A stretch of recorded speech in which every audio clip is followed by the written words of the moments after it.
Welcome, ladies and gentlemen, and everything outside and in between those two parameters. It is your king, the crown fool, playing Portrait of a Ghost. I'm going to go ahead and get started. I don't know a lot about this game. I just thought it looked pretty. That seems to be a trend with myself, doesn't it? Hold on. Part 1, How to Profit Off of Grief. Right this way, madam. Please make yourself comfortable. But why don't we have a chat before we begin? Tell me more about your dear husband. There, yes, bless his poor soul. In a modest sitting room with curtains open to the afternoon sun, the widow perched like a shadow in the arms of a plush velvet seat. With her veil pulled back from her head, delicate fingers clutching the handkerchief she brought repeatedly to her large, sorrowful eyes, she made the perfect image. Picture perfect. Of the poor grieving soul that the gentleman sitting before her so often received. This is so pretty. A poet might have described her glistening eyes as deep pools of wretched misery or oceans that had no end. But Arthur Hope was not a poet. His only observation about the woman's face was his hope that she wouldn't burst into tears during the sitting. Arthur made his living off of grief, of course, but dealing with the grieving was a rather tiresome facet of his profession. As the widow went on about her poor deceased lover, his gentle and charitable nature, and so on, he carefully prodded her, now and again about the man's general features, forming an image in his head of how to best shape his next creation. Arthur, a young man with a lion's mane of bright hair, average height, deep-set eyes. I'm sure I have a plate matching that description somewhere. It's a good thing I had that wig handy. But I'm getting ahead of myself. I have a real picture to take first. There are so many things I wish I had said to him. Oh, he told me not to worry, but I'm sure he was a wonderful man, madam. I'm so sorry once again for your loss. You know, I always tell my clients I can never guarantee when my camera might capture a spirit, but today I feel almost certain he might be in the room with us. Why don't we take your picture now and see for ourselves? Oh, yes, of course. Make yourself at home. I'll be right back. He's cute. A bad person, but he's cute. Center your subject within the frame. Oh, this is clever. This is quaint. We're ready to begin. Please stay still until I tell you when the exposure is complete. Ah, yes. If you're there, my darling, please show yourself, please. Arthur Hope hadn't always been a charlatan. Once he had been Artie, a shy and painfully honest boy with angelic blue eyes and a limitless imagination. He spent every chance he could in his uncle's library, losing himself in tales of monsters and terror. They were never so frightening as the real world around him, he could honestly say. Honesty, however, would rarely turn out to help him. Honesty had not stepped Honesty had not stopped his uncle's cane nor his withering looks. It did not protect him from his schoolmates' vicious pranks nor impress the teachers. Gray, hollowed men with thinning hair and thick spectacles at the various boarding schools that always inevitably sent him back home. It hadn't always been his fault. One had simply closed due to an unfortunate scarlet fever outbreak. No, it was a liar's world, and by the time Arthur Hope first found himself behind the lens of his late uncle's sliding box camera, he'd built well, if not a kingdom of lies, then at least a barony.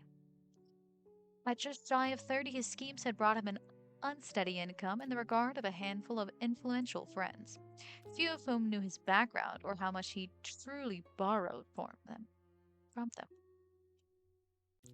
Arthur's uncle had taken up photography late in his life, and having no family save for his troublesome nephew, had left the young man the aging house he turned into a studio along with a small fortune in equipment after his death. Arthur had little interest in the profession beforehand, but even he could not resist the allure of burgeoning technology that was so much like magic.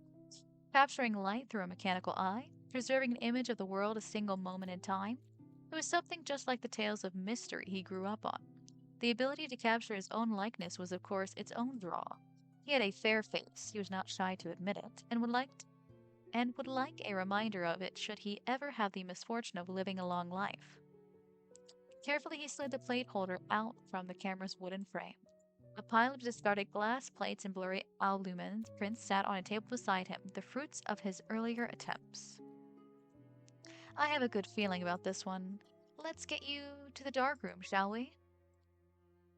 It was as the print formed in the early afternoon sun that Arthur Hope saw his uncle's ghost in the frame beside him.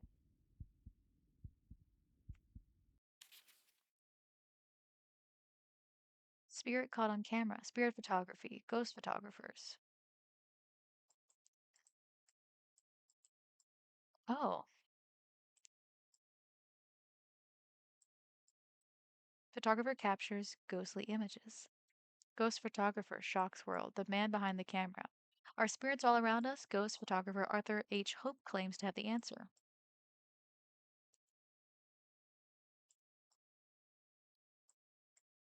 Am I supposed to put them all here? Yeah.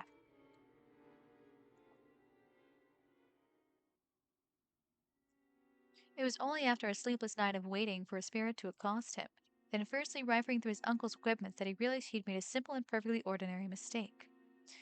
Photographic plates have to be cleaned very thoroughly. Okay, hold on. Photographic plates have to be cleaned very thoroughly to remove any imprint left behind by a previous negative. Arthur, an amateur, had not done so. Thus, a trace of one of his uncle's self-portraits remained on the glass plate he used for his own. But the fact that the image had lined up so perfectly was nothing short of a miracle. A miracle that sparked the idea of her brand new, lucrative story in Arthur's mind. It's him! Oh, my darling! I knew you were with me all this time. Thank you, Mr. Hope, thank you. He looked so peaceful. I don't know what to say. Overwhelmed, the widow began to sob. Arthur patted her back gently. I can earn more if I can make them come back for a sitting or two before I give them a spirit, but I felt sorry for her this time. I'm growing soft. Not at all, madam. It brings me joy to know you have a guardian spirit watching over you even beyond the grave. I can be at peace now. Thanks to you, please. Take this. She handed him a sack of crisp banknotes, far more than the agreed upon sum. I can't possibly, madam. I insist. Huh, not as bad. Not a bad use of time after all. Part 2. Portrait of a Girl.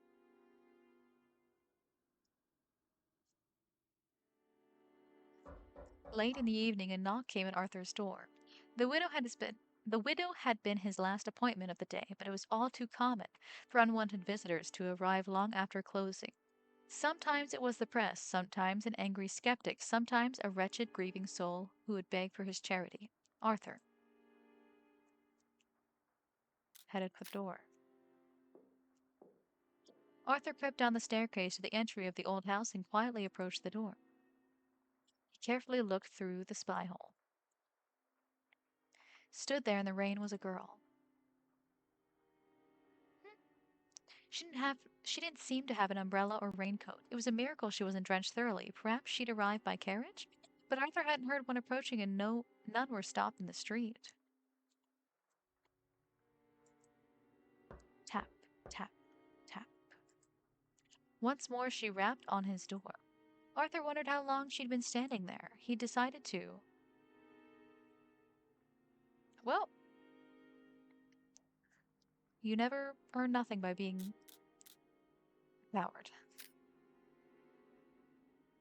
With some hesitation, Arthur swung the door open. Can I help you, miss? She's beautiful. In the gloom of the rain, lit with only the light coming from the hall, the young woman was surprisingly lovely. She looked about 20 with a face so fair she could have been a porcelain doll if not for the deep brown eyes that stared with such vivid intensity from behind her dark lashes. Sorry. Readjusting. Locks of her chestnut hair spilled from a bonnet trimmed with wide ribbon and silk roses. Her gown was made of a rich green satin and a fine white lace, and looked expensive, yet at least a decade out of style. The girl clearly came from money, but it seemed that she or her guardians had dated tastes. Dark-eyed girl, are you the photographer? Her voice was soft but did not betray any nervousness. Her brown eyes stared right at him almost. Arthur felt straight through him. Well, yes, but my friends call me Arthur. I don't wish to become friends. I don't wish to become your friend, sir. But if you're indeed who you say you are, then I require your services. Making demands straight away, Huh? Definitely a rich lass, perhaps even highborn. In that case, best to hear her out. What can I do for you, miss? You're the photographer, are you not? I need you to take my picture. I'd be happy to make an appointment with you, miss, but I can't guarantee a spirit will appear. I don't want anyone or anything else in the photo. I just need my picture taken. A likely story. She wouldn't be the first to ask for a simple, ordinary sitting while secretly hoping for a ghost to appear. Well, I'm fully booked for quite a while, but I'd be happy to arrange a sitting. You have no one with you now, so why can't you take my picture? Miss, it's late. Lamplight makes for a poor image, and I have to wait until daylight to make the print in any case. Might I also emphasize how inappropriate it is for a young lady to call upon a man uninvited after dark? Please. One picture is all I ask. Please, I've been waiting so very long. Ugh, I should hear her out. Might as well. Can I at least ask why you need a photograph so badly? There's somebody I must send my picture to. Somebody who I haven't seen in a very long time who needs to see how I look now. How I've changed. There are plenty of other studios that could accommodate you. None of them would open their doors to me. None of them are like you. There truly is nobody in this world like you, sir. Well, if there's anything I can't resist besides a large purse, it's flattery. And let's admit it, that sweet face isn't an easy one to refuse. Being around sobbing fools all day really has turned me soft. Fine, you've convinced me. Please step this way, miss. Edith. Edith Harper. Edith icon. Can I offer you any tea? None, thank you. Please, can we hurry? As you wish.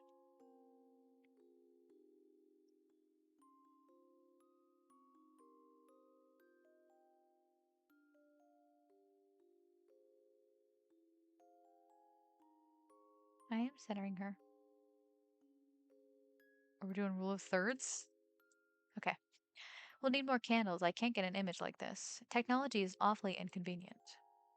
You could have come by during daylight, you know. Oh, she's not there.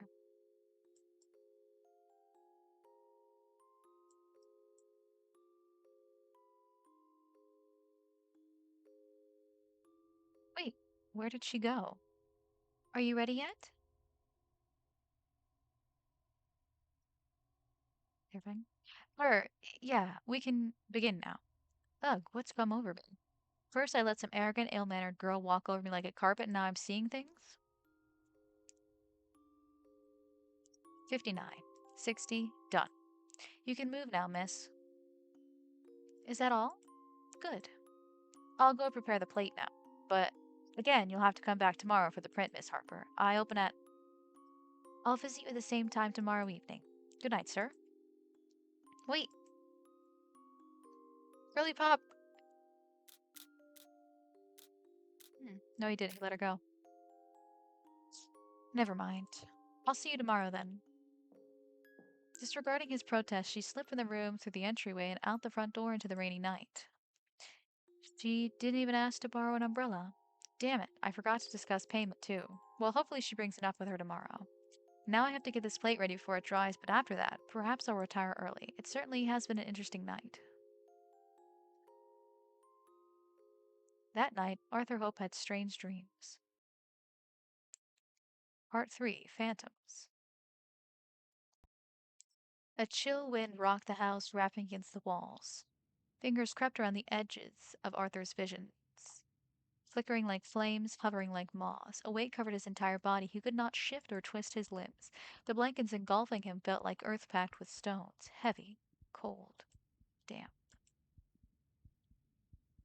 Something wriggled under his clothes, creeping up on his neck, over the side of his cheek into his eye sockets.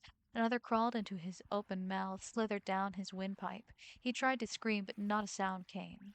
His jaw was locked in place, his lungs were still. More writhing things engulfed him, eating at his flesh, digging between his bones. Arthur jerked finally out of bed, gasping. Cold air filled his lungs, bringing him back to the waking world. He rubbed his eyes and struck a match and lit the candle at his bedside table. The flames danced as he lifted it gingerly in the dark. No use trying to go back to sleep after that. Ugh, water first, and then I'll head to my study and read. Great. What? Tap, tap, tap. A noise rang out in the dark. Arthur listened, sure it must be the rain on the roof or a shutter against the windows. Tap, tap, tap, and then a creak. But the sound was too close to come from outside, no, it was more like tap, tap, tap. Footfalls, the creaking of a floorboard. Good Lord, did someone break in while I was asleep? Quietly, Arthur reached beside his bed for the familiar weight of his uncle's cane, then carefully, cautiously stood up.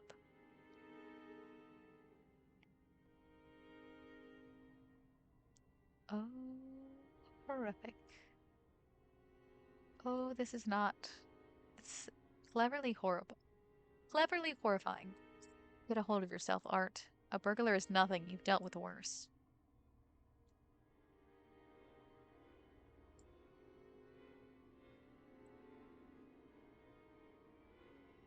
There seems to be spirits. Still nothing. Ugh, this pounding in my chest. It's all thanks to that blasted dream. Arthur. Archer.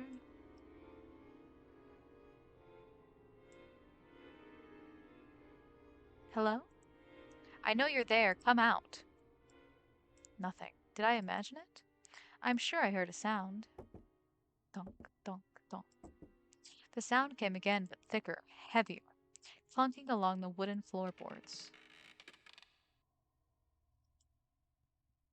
Arthur continued through the house, heartbeat growing faster, louder, more erratic with every step. His grip never left the hefty weight of the wooden cane. I'll teach you never to lie to me again, boy. I didn't, I swear it. Then who left it out in the rain? The book was worth more than your sorry hide.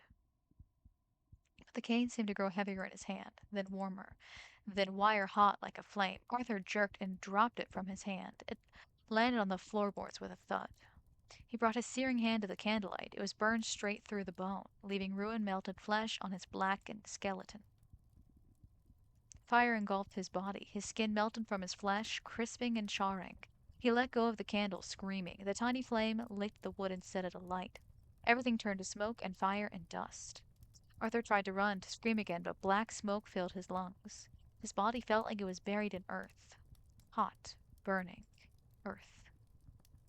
Nothing was left of him now but bones and ash. And then there was nothing left at all. Nothing but darkness. And the sound of that infernal cane. Arthur's hopes remains curled up on the floor, writhing like an insect, uttering pitiable, choking cries that sputtered into raging gasps, and there as he lay on the floor in the corner of his eye, blurry, barely visible, like a photographic negative, an after-image, a phantom, a figure stood ghostly white. Portrait, Part 4, Portrait of a Ghost. Arthur Hope awoke at dawn in his bed. He lay silently, heart still racing as the faint ruby light traced his face. He breathed in, then out, slowly until his heartbeat steadied. Then he gingerly sat up and rubbed his eyes. I haven't had dreams like that since the old man, well, not in a long time. He felt beside his bed. The familiar, terrible weight of the old wooden cane rested in the same spot it always did. A quick look in the mirror as he dressed confirmed that his body and skin remained intact and unburned, and he was none the worse for wear, save for a dark shadow blooming around his eyes. Whew. The morning he skipped his usual perusal of the paper and crept up to his study, unearthing a pen and ink in an old journal from his drawer instead. Familiar old handwriting and scribbles peeked out from the pages. Why am I so shaken up that I'd return to this? It's a shame no one's invented a camera that can capture dreams yet, but I suppose then there'd be no need for poets. The hours passed by, yet the previous night had left him in such a daze that it was only after he sent off a tearful client in the late afternoon did Arthur remember the strange girl and her odd request. Damn, it's cloudy out. Oh, accidentally hit the back, sorry. Damn, it's cloudy out, but there should be enough light to get a print. Arthur carefully set the glass plate in the printing frame, secured a sheet of albumen paper against it, then closed the case and set it by the windowsill. If I remember correctly, albumen um, might be the term. Hold on, let me double check. Um, it's like the scientific term for the egg white. Let me Google it. Hold on. Yes, albumin is egg white or the protein contained in it. So, if you ever wanted to know, it's albumin. I know because I have a character, OC, named that. Um, then close the case and set it by the windowsill. Now let it sit. It was as the last rays of the sun faded that Arthur Hope pulled the image from the frame and stared straight into the face of a corpse. What in the... The negative looks fine when I put it in. Did I expose it onto the wrong plate? But none of my ghosts look like this. That girl, Edith, she must have tampered with it. But why? What does she want with me? A familiar rapping came at the door. Arthur stared at the doorway with a sick feeling in his chest. He answered the door. No, no, he certainly did not. He answered the door. We're not pussies. Arthur stopped the door and flung it open, 1,000 questions and accusations on his tongue. You have a lot to explain, Miss Harper. This isn't... Nobody was there. No girl in green satin. Not a single soul. Arthur gritted his teeth and turned away. Why are you so upset? I'm not going to do his little scream, but he screams. The girl who stood in his sitting room wore no bonnet or day dress. Dirt and soil and damp, dark stains clung to her bare feet and rotted, ruined nightgown. Her skin clung to her flesh in patches, pieces of it eaten away and rotten to the bone. Her long hair was matted in thick tangles. Her eyes were gaping hollows. Someone of your profession certainly startles easily. Miss Harper? What do you want? This isn't funny. Certainly not. I'd like my photograph, please. What kind of trick is this? You're the ghost photographer, are you not? Isn't that why you agreed to take my picture? You're a ghost? You expected me to be among the living? Well, perhaps proper introductions are in order. My name is Edith Emmeline Harper. I died in an accident 11 years ago. I'll spare you the details, but in short, I found it rather upsetting that my body still hasn't been recovered. So when I heard about you, I decided to take matters into my own hands. You expect me to believe any of this? Is this new to you? I thought you were more of the worldly type. See for yourself, then. Edith reached out toward him. Arthur jerked back, but the girl did not flinch. She gently lifted a filthy hand to his face. Arthur waited for the feeling of rotten flesh, but the girl's skin was smooth and cold. Ice cold, far too cold and still to belong to something living. As her bony fingers lingered on his face, he felt his own skin grow colder, tingling until it felt like something was crawling beneath it. Maybe like way too aware of how cold I am right now. That's enough? Fine. Yay. Fine. You're dead. So what does a ghost want with me then? I want you to send that photograph to my brother. The stupid fool thinks I ran off with some man. Me, elope, honestly. Tell him to look for me near the old chapel where we used to play.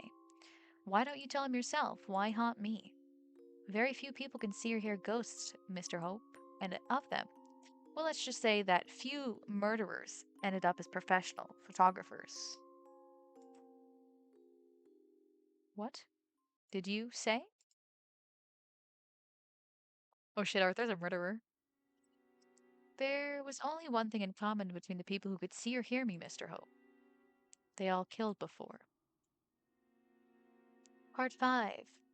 Memento vivere. Memento is memory. Vivere. Oh, what is vivere? I'm Googling it. I wonder if veritas is truth. Okay. Oh, like viva, vere. To live. Remembering to live? Maybe? Remember you are alive. Remember to live. Yes, okay. I'll have a couple of minutes to chatter. Arthur Hope wasn't always a charlatan.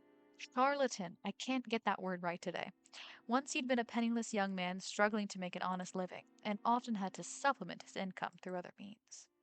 When one day a letter arrived from his elderly uncle, requesting his assistance around the household due to the old man's ailing health, young Art packed his few belongings and set it to what he hoped would be a welcome reunion.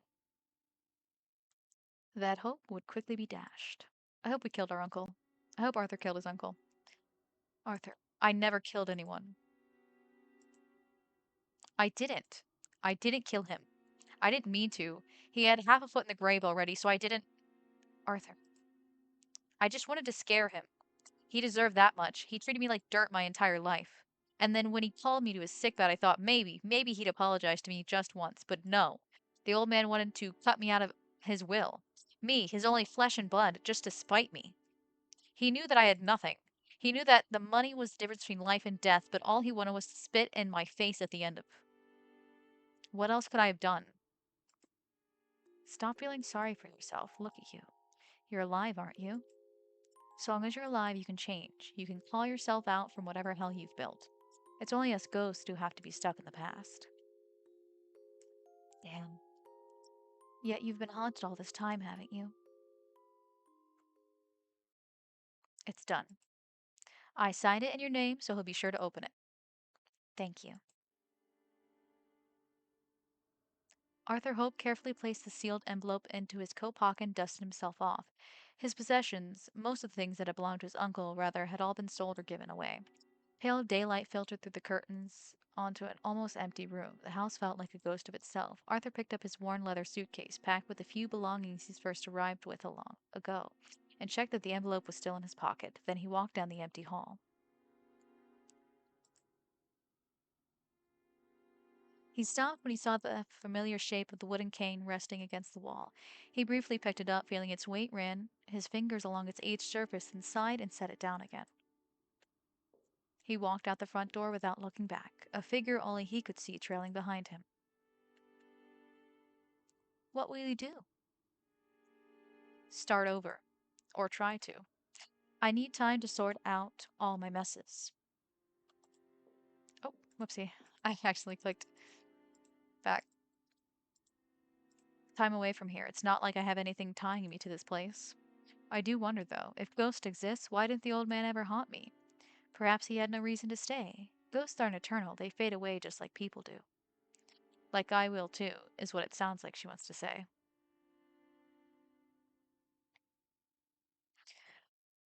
Arthur exited the post office and decided to walk to the harbor. The air was cool and damp. He carefully stepped over puddles left behind from the rain weaving between passerby, people rushing here and there without any break in their monotone lives. But at least they were alive. What will you do? What I've done for the past decade, I suppose. Wander around, see the sights, watch my brother and my nieces. Wait until I get sick of the living world, then see what lies beyond. I see. Well, I guess this is a goodbye. Yes, for now at least. Everybody dies, you know. Perhaps I'll see you again sooner than you think. Farewell, Edith. As the ship pulled away from the harbor, Arthur spotted a familiar face amongst the passengers on deck. Mr. Hope, is that you? Madam, what brings you here? I'm returning home to see my family. I know my dear Samuel wouldn't want me to be all by myself, but what about you? I'm doing some traveling. Oh, just a moment. You have a bit of dust on your shoulder. As the young woman's attention was diverted, Arthur deftly slipped a wad of banknotes into her pocket. I wish you all the best, madam. You as well, Mr. Hope. Take care. As the widow walked off, Arthur turned and gazed out at the sea. The sky had cleared, and sunlight now sparkled on the crashing waves. He stared out at the shore and thought he could see for a moment a flash of green standing in the harbor. But the next moment it was gone. Finn.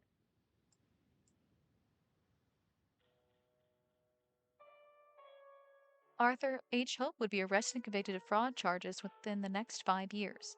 It seemed he never could change his old habits. He was unable to complete his sentence, however, as his health would quickly worsen. He succumbed to consumption in a matter of months. His last words were supposedly a name, Edith. Coincidentally, it would be a Miss Edith Amy Harper who would compile the poems he'd written during his short imprisonment and publish them posthumously. Yet nobody could figure out in the end just how he'd made his ghost appear in his photographs, or if they were real all along. Ending 3. Carmen Signy. What does that mean? There's a lot of Latin in this. Signy. I feel like it has something to do with red. No, it isn't. Oh, the swan song. Oh, Signy. Signy. Um, with an E. Cygne. As I believe swan in French. Anyways, that was lovely. Thank you for watching.